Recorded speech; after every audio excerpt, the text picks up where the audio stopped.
Beragam reaksi pejabat, mulai dari menteri sampai wakil menteri, terkait dengan fenomena kabur aja dulu. Sebagian berpendapat tidak nasionalis, sebagian berpendapat kabur aja nggak usah pulang lagi. Tapi ada satu menteri yang sangat menarik, yaitu Menteri Ketenagakerjaan, Profesor Yashirli. Beliau bilang, kita harus mengakui kalau ini masalah. And we need to create a better job. Kenapa ini menarik? Karena Pak Yashirli memenuhi aspek 3 hal dalam hal empati terhadap masyarakat. Yang pertama, he admit the problem. Pak Yashirli mengakui masalah ini memang ada dan nyata. Yang kedua, embrace the challenge. Pak Yashirli mengakui ini bukan masalah yang mudah. Dan yang ketiga, try to solve the problem. Yaitu apa? Create a better job itu sendiri. Horizon kali ini kita akan membahas tentang how we can create a better job. Yang pertama adalah mindset dari kepala daerah.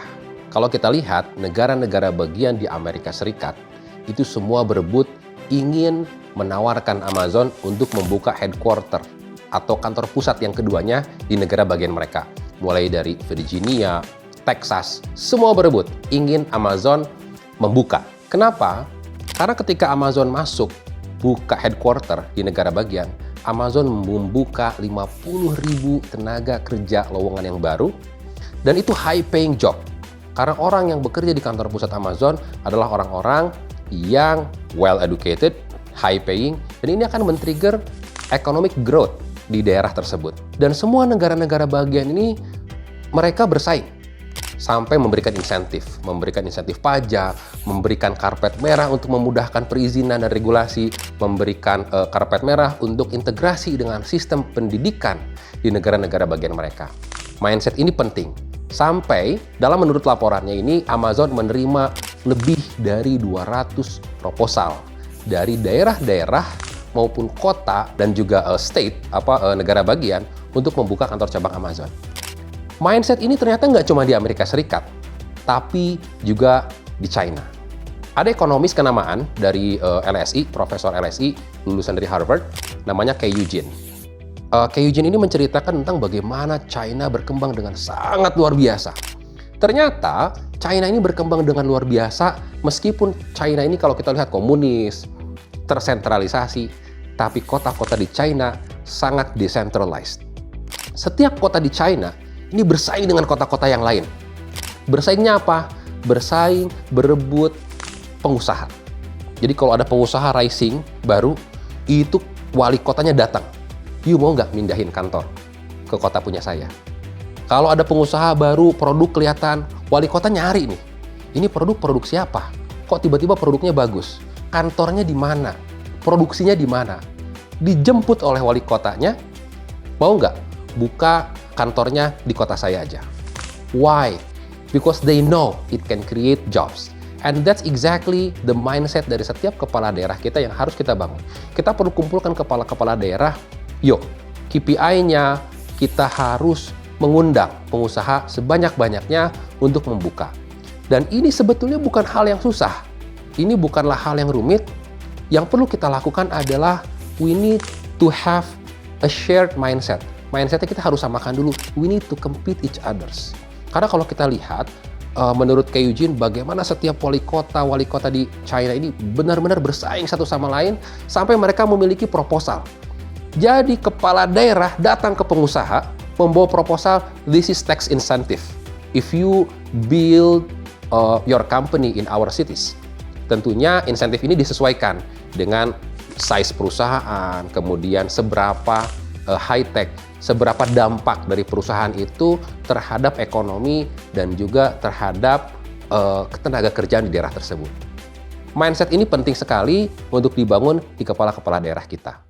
Jadi sistem di China ini disebut juga dengan Jugo System. Bagaimana mereka menciptakan horizontal system dengan national backing.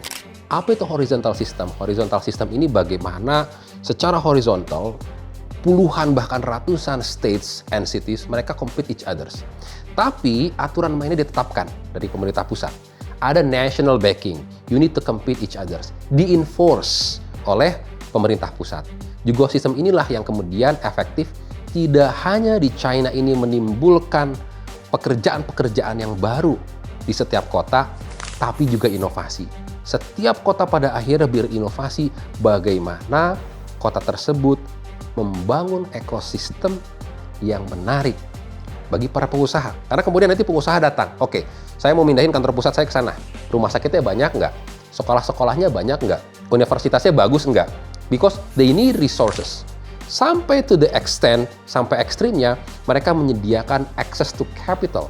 Mereka mengundang perbankan-perbankan global untuk buka cabang di kota tersebut untuk memudahkan akses para pengusaha for cheap capital. Ini jenis dukungan dari pemerintah yang sangat penting ketika memiliki mindset competition antara para kepala daerah ini. Yang kedua, pemerintah daerah harus berfokus pada pengusaha lokal yang berpotensi menjadi besar. Ini adalah hasil konsultasi saya dengan Direktur Taubman Center of State and Local Economic Development, Profesor Rafael Carbonell. Saya mengambil mata kuliah tentang bagaimana kita mengembangkan ekonomi lokal. Kenapa spesifik ekonomi lokal? Karena kalau kita berbicara skala daerah, punya keterbatasan dari kebijakan. Keterbatasan dari memberikan insentif pajak, keterbatasan dari sisi regulasi yang berkaitan dengan regulasi pemerintah pusat. Tapi kemudian Profesor Carbonell menyampaikan begini, seringkali pemerintah daerah terlalu berfokus membawa foreign direct investment, membawa investasi dari luar masuk. Ada yang dilupakan. Yang dilupakan adalah di setiap daerah selalu ada pengusaha lokal, skala menengah, tapi sesungguhnya mereka punya potensi yang menjadi besar. Kalau kita lihat datanya, 50% pengusaha itu tutup dalam 5 tahun pertama. Dan yang bertahan hingga 10 tahun itu hanya 34%. Ini data. Akhirnya nggak mudah mengembangkan bisnis. Sehingga apa? Kalau pemerintah bisa melihat, mengidentifikasi, oh ada pengusaha A, pengusaha ini sudah survive selama 7 tahun, 8 tahun, jumlah karyawannya 200-300. Ini yang kemudian harus didampingi oleh pemerintah. Bagaimana pengusaha lokal ini tumbuh dari 300 karyawan menjadi 1.000 karyawan, menjadi 2.000 karyawan. Karena tentunya mereka ini adalah low hanging fruit yang kalau didampingi, dibangun ekosistemnya, sesungguhnya mereka lebih berpotensi untuk menjadi besar. Dibandingkan kalau kita harus membangun UMKM dari nol. Kalau kita mengembangkan, ayo semua menjadi entrepreneur. Being an entrepreneur is very difficult. Tapi kita kalau sudah ada yang proven and tested, tapi mereka gagal atau belum mampu untuk scale up, di situ intervensi pemerintah masuk. Jangan sampai belum apa-apa pemerintah dengan segala macam regulasinya, justru kemudian pengusaha-pengusaha skala menengah ini gagal menjadi pengusaha skala korporasi. Sekarang kita lihat apa realitanya di lapangan. Kita lihat saat ini realita di lapangan justru satu, pengusaha skala menengah didatangi oleh banyak sekali oknum. Mulai dari oknum aparat, ormas, seperti itu.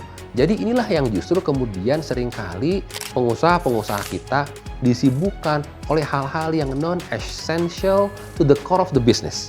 Alih-alih mereka fokus mengembangkan bisnis-bisnisnya, mereka berfokus kepada bagaimana mereka dealing dengan mafia tanah, bagaimana mereka harus menghadapi para oknum aparat, bagaimana mereka harus menghadapi ormas yang jumlahnya semakin besar.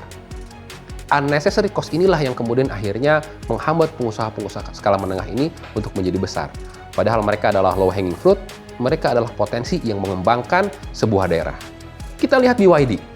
BYD tahun 2008 itu dibeli oleh Warren Buffett 10%, tidak sampai 5 triliun rupiah.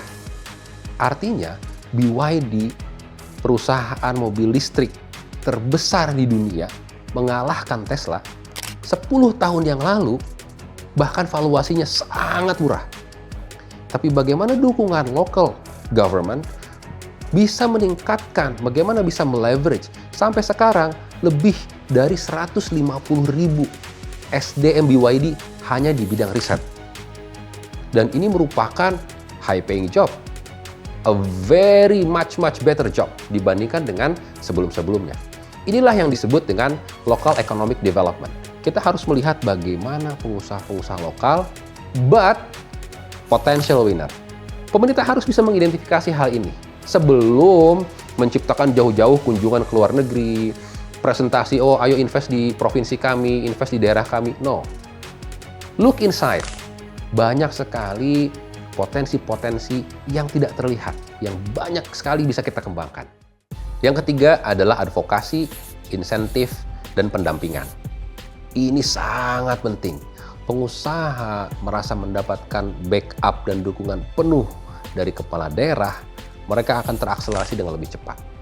Dan dukungan ini harus nyata. Misal, kalau di China dan di Amerika, ini adalah dua ekonomi yang sangat berbeda. Yang satu komunis, yang satu free market. Tapi mereka sama treatmentnya. Bagaimana pengusaha diberikan insentif. Kalau kita lihat China dengan Amerika ini belakangan ini tarif war. Trump pada periode pertama itu mengenakan tarif sehingga banyak pabrik-pabrik dari China itu keluar. Kenapa? Karena mereka nggak bisa ekspor langsung ke Amerika. Akhirnya pabrikan-pabrikan yang tadinya ada di China semua memindahkan ke negara-negara lain yang lebih friendly hubungannya dengan Amerika. Dan kalau kita lihat, siapa yang mendapatkan benefit? Vietnam. Vietnam memiliki pertumbuhan ekonomi yang sangat baik, mendapatkan berkat dari perang dagang antara China dengan Amerika. 2019, foreign direct investment Vietnam itu tumbuh lebih dari 80%. Dan mayoritasnya adalah pabrik-pabrik yang pindah dari China ke Vietnam. Indonesia mendapatkan almost zero. Very small. Very small. Kenapa? Karena Vietnam tahu dengan memberikan insentif, mereka bisa attract investment.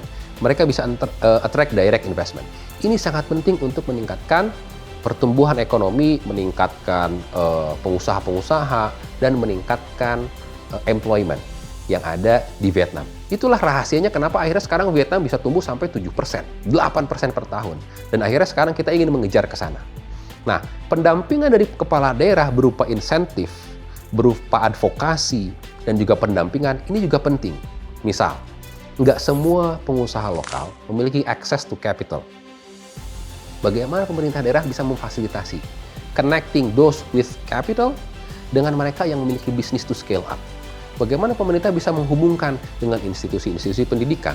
Bagaimana meningkatkan kemampuan vokasi dari institusi-institusi pendidikan ini sehingga pengusaha ketika mereka perlu talent-talent yang hebat, ada loh talentnya. Karena kenapa? Indonesia pengangguran banyak.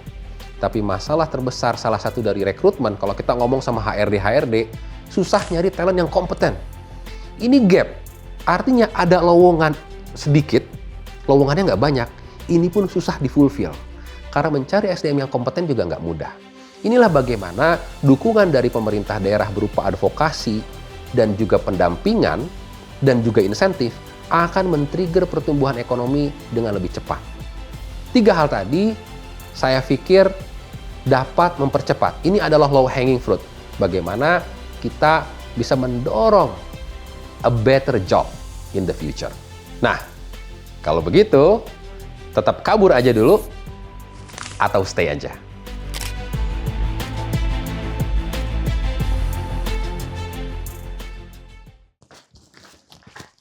Mas Yofi, sorry. Jadi, kabur aja dulu atau stay? Nggak ada masalah kabur aja dulu. Karena waktu kita lihat di Amerika, nggak banyak orang Indonesia di sana. Bayangin kalau misalnya yang jadi CEO Google orang Indonesia, yang jadi CEO Microsoft orang Indonesia, pasti investasi ke Indonesia banyak banget. Karena sekarang Satya Nadella orang India, makanya investasi ke India banyak banget. Why not? Thank you.